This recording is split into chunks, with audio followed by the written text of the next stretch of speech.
Let's read a story about a dog named Ford. Ford is a dog. His color is brown.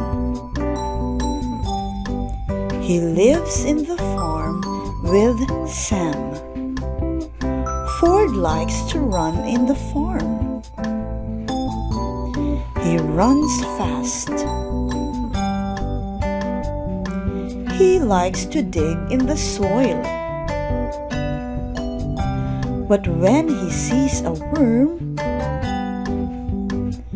he barks and barks. He is afraid of worms. Now, let's answer questions about the story for comprehension check.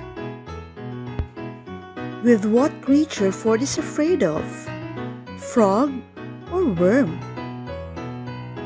Yes, Ford is afraid of worms.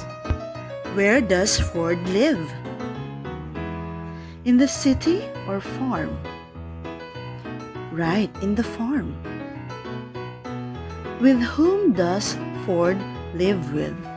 Sam or Dan? Yes, Sam. Can Ford run fast? Yes or no? Yes, he can run